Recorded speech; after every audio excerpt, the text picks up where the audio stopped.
Welcome to Chicago Bulls Chat with C-Red UK. This podcast is part of the Fans First Sports Network. Wherever or however you're listening, make sure to rate, review and subscribe. It helps us out and means you never miss another episode. If you're watching on YouTube, make sure to hit the thumbs up button and leave some comments for us to get back to. And for all the C-Red UK action, check out the Discord channel and across the socials. Now, over to your hosts, Matt Hearn and Neill Dunn.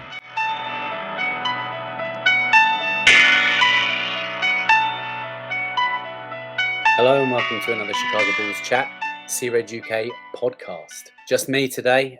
Matt's tied up, but this requires an emergency pod as Demar DeRozan is no longer a Chicago Bull officially, but he is now officially a king in the fourth. He has moved to Sacramento. The deal has been done. It took 3 teams to get it done. The San Antonio Spurs and Sacramento Kings worked together with the Chicago Bulls to do a sign and trade in order to facilitate a move for 3 years for Demar to Sacramento.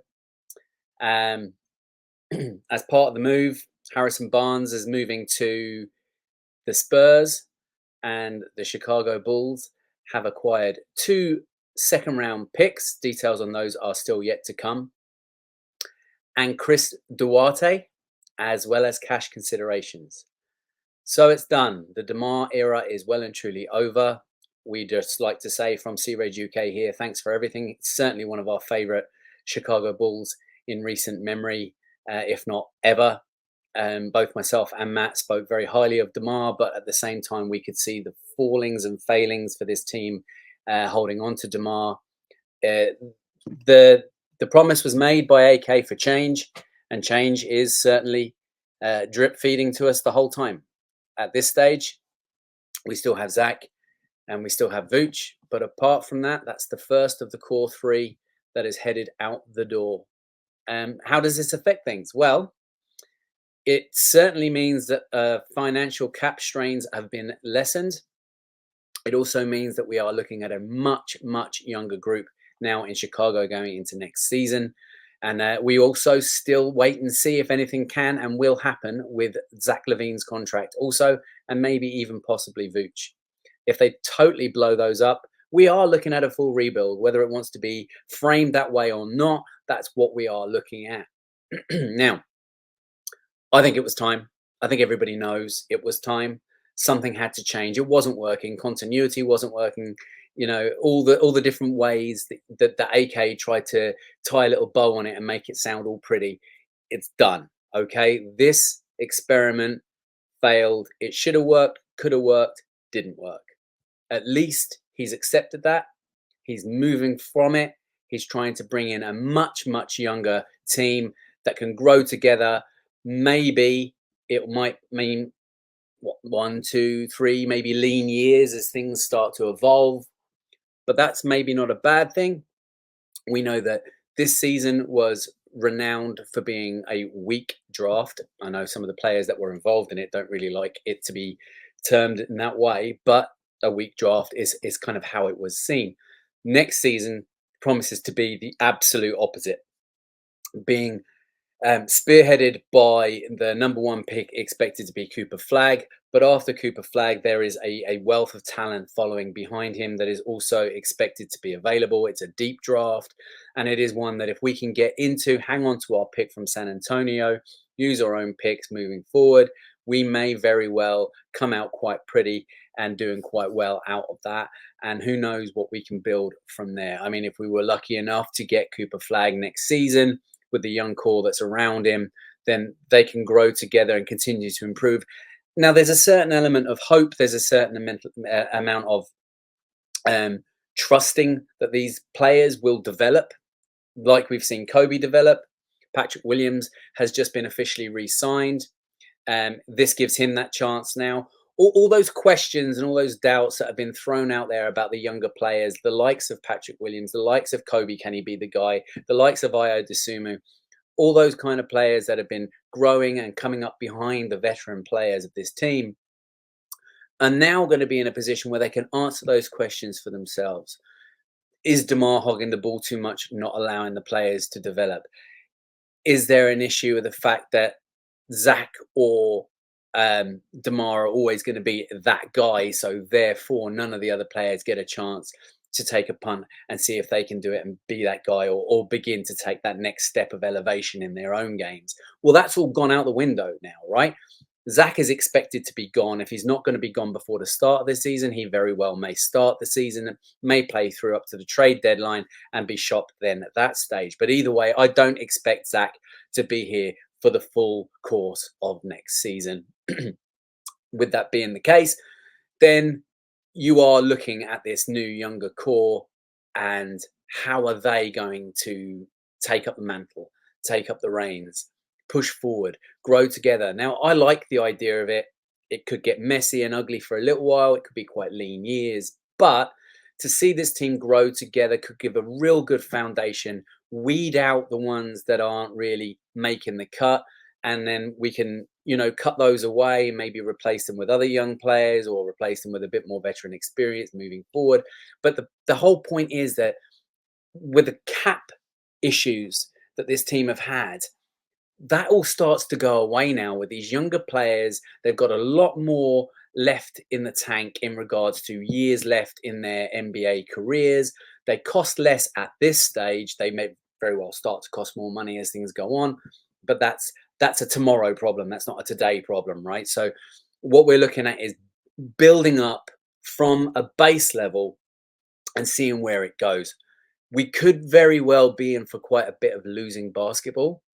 That initially is not a bad thing, but I also think that we could be in for some quite fast-paced, exciting, entertaining basketball now too, which we were kind of devoid of because it was that stagnated at that kind of mediocre kind of level. We couldn't seem to get above or below it.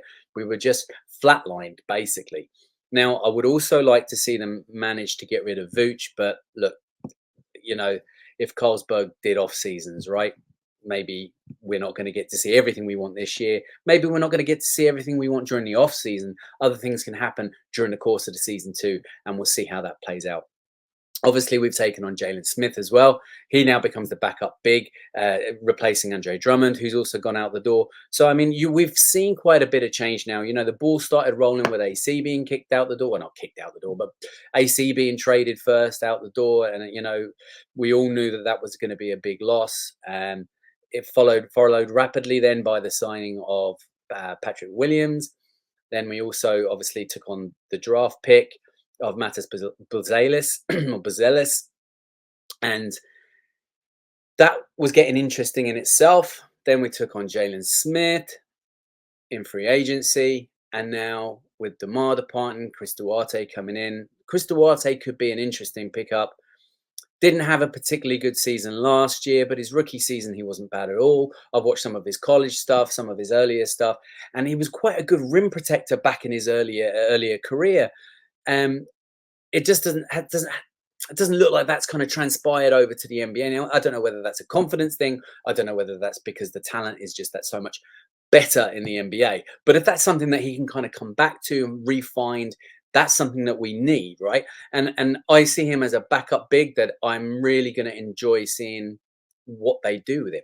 Now, when I say what they do with him rather than seeing what he does on the floor as a ball, because I would not be drastically surprised if he is not on the roster for a great spell.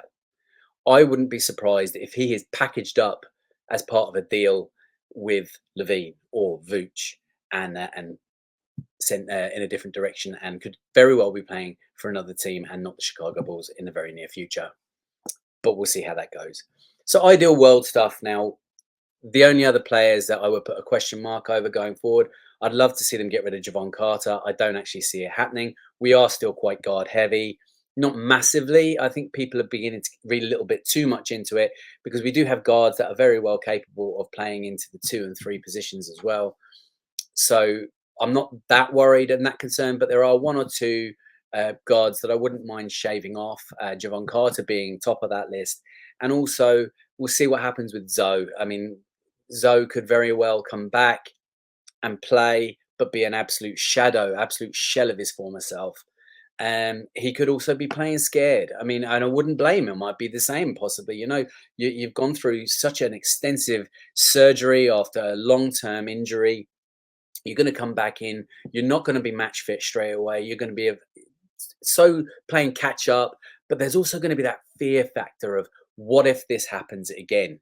He could very well be playing a little bit overly protective of his own knee, or of his other knee, or of any injury. It could very well have got mentally into his head. We won't know that till we see him on the floor. If we see him on the floor, have to admit, the last video that came out of him, he was cutting, he was moving sideways. That's the first time we've seen him do that. And that's quite exciting to see. It proves that he does have that lateral movement. Whether he has the quickness to go with it in a game time scenario is yet to be seen. So we'll see how that develops and how that goes moving forward. So watch this space. Anyway, back to Demar. All I want to say about Demar is he came in, and the vast majority of people did not like the deal. The vast majority of Bulls fans and Bulls Nation didn't think that it was a good signing. They thought he was overpaid. He was not going to produce. He was a losing player. You're putting him next to another losing player in Zach LaVine. It wasn't going to work. They weren't going to play well together. And they proved to be very, very different to that situation. He was an absolute superstar for the Chicago Bulls. Two-time All-Star. And not only that, but he actually came in breaking all kinds of records. He broke Wilt Chamberlain records, Michael Jordan records. This guy became the epitome of what it takes to be a Chicago Bull. We loved him for it. He was top clutch player. And not only that, he also was a huge mentor to some of these young guys. And that's where we're going to miss out on what we could have had from him moving forward in the future, because we have such a young core now and such a young group of players. Demar DeRozan would have been great to mentor them, bring them through. And who knows, maybe he'll still stay in touch. We know he does the off-season 4 a.m. starts and the training that he does there. He brought Patrick Williams, Dalen Terry into all that. He may very well still do that and keep in contact with those players. And if he does, that would be absolutely fantastic. Who knows? We'll see what he goes. But he's an absolute stellar guy. Could not say enough about him. And of course, he brought us the 2 back-to-back game-winning buzzer beaters on New Year's Eve and New Year's Day. And they will always go down as 2 of my favorite Chicago Bull moments ever. So thank you for everything, Demar DeRozan. Best of luck in Sacramento. I'm sure you'll have one hell of a welcome anytime you set foot back into the United Center. Chicago Bulls fans will forever treat you as an absolute legend.